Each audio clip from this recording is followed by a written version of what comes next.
ഇത് നമുക്ക് പാലക്കാട് ജില്ലയിലേക്ക് പോകാം. പാലക്കാട് എന്താണ് സംഭവിച്ചത്? ഗൂഗിൾ ചേരുന്നുണ്ട് വിശദീകരിക്കാൻ. ഗൂഗിൾ, നമ്മുടെ ഇലക്ഷൻ ബസ് ഇന്ന് പാലക്കാട് ജില്ലയിലാണ്. പാലക്കാട് ജില്ലയിൽ ഉടനീളം പ്രധാനപ്പെട്ട ഇടങ്ങളിലൊക്കെ തന്നെ സ്ഥാനാർത്ഥികളുടെ പ്രതികരണമൊക്കെ തേടി പോകുന്നുണ്ട്. ഡിബേറ്റും ഇന്ന് അവിടെ നടക്കാൻ പോവുകയാണ്. ഇന്നിപ്പോൾ ഉണ്ടായിട്ടുള്ള പ്രതികരണം പിഷാരുടെ ഭാഗത്തു നിന്നുണ്ടായിട്ടുണ്ട്. ശോഭാ സുരേന്ദ്രൻ വലിയ പ്രതീക്ഷ പങ്കുവയ്ക്കുന്നുണ്ട്. ഡീൽ ആരോപണത്തിന് മറുപടി പറഞ്ഞിട്ടുണ്ട്. ബാക്കിയുള്ള ഇടങ്ങളിലെ ജില്ലയിലെ മറ്റ് മണ്ഡലങ്ങളിലേക്ക് സ്ഥാനാർത്ഥികൾ എവിടേക്കാണ് ഈ ദിവസം ശ്രദ്ധ കേന്ദ്രീകരിച്ചത്? പാലക്കാട് ജില്ലയിലെ ഏറ്റവും ശക്തമായ മത്സരം നടക്കുന്ന ഒന്ന് പാലക്കാട് മണ്ഡലത്തിൽ തന്നെയാണ്, പിന്നെ ഒന്ന് തൃത്താല മണ്ഡലത്തിൽ ആണ്.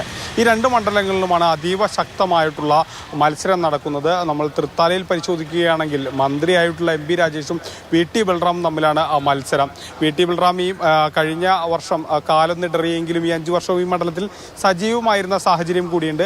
അതേസമയം തന്നെ എം പി രാജേഷിനാണെങ്കിൽ മന്ത്രി എന്നുള്ള നിലയിൽ തൃത്താലയ്ക്ക് വേണ്ടി ചെയ്യാൻ കഴിഞ്ഞ നിരവധി കാര്യങ്ങളുണ്ട്. ആ കാര്യങ്ങൾ മുന്നിൽ നിർത്തിക്കൊണ്ടാണ് എം പി രാജേഷും പ്രചരണം നടത്തുന്നത്. അപ്പോൾ ശക്തമായ മത്സരമാണ് തൃത്താലയിലുള്ളത്. പാലക്കാട്ടേക്ക് പോവുകയാണെങ്കിൽ അവിടെ ത്രികോണ പോരാണ്. അവിടെ വലിയ പ്രതീക്ഷ ശോഭ വയ്ക്കുന്നുണ്ട്, പിഷാരടി വയ്ക്കുന്നുണ്ട്, NMR റസാഖ് വയ്ക്കുന്നുണ്ട്. അങ്ങനെ 3 മുന്നണികളും ശക്തമായ പ്രതീക്ഷ പാലക്കാടും വയ്ക്കുന്നുണ്ട്. അപ്പോൾ ഈ 2 മണ്ഡലങ്ങളിലാണ് ഏറ്റവും കൂടുതൽ വാശിയേറിയ പോരാട്ടം നടക്കുന്നതെന്നാണ് നമുക്കിതിപ്പോൾ പത്രിക പിൻവലിക്കാനുള്ള അവസാന സമയം കൂടി കഴിഞ്ഞിരിക്കുകയാണ്. അപ്പോൾ അത്ര വാശിയേറിയ മത്സരമാണ് ഈ 2 മണ്ഡലങ്ങളിൽ നടക്കുന്നത്.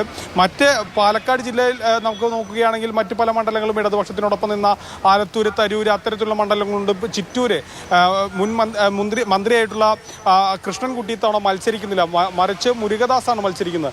അവിടെയും ശക്തമായ മത്സരം തന്നെയാണ് വരുന്നത്. അപ്പോൾ ഈ ഘട്ടത്തിൽ നോക്കുകയാണെങ്കിൽ പാലക്കാട് ജില്ലയിൽ തന്നെ ഇലക്ഷൻ ചൂട് അതിൻ്റെ ഉച്ചസ്ഥായിലായിട്ടുണ്ട് എന്ന് പ്രജിഷ് സൂചിപ്പിച്ചതുപോലെ തന്നെ ഇന്ന് ഇലക്ഷൻ ബസ് ഇവിടെയാണ്, പാലക്കാട് ജില്ലയിലാണുള്ളത്. വൈകിട്ട് കൂറ്റനാട്ട് വലിയൊരു സംവാദം, ജനങ്ങളെ പങ്കെടുപ്പിച്ചുകൊണ്ടുള്ള സംവാദവും നമ്മൾ നടത്തുന്നുണ്ട്. പ്രജീഷ്, ശരി.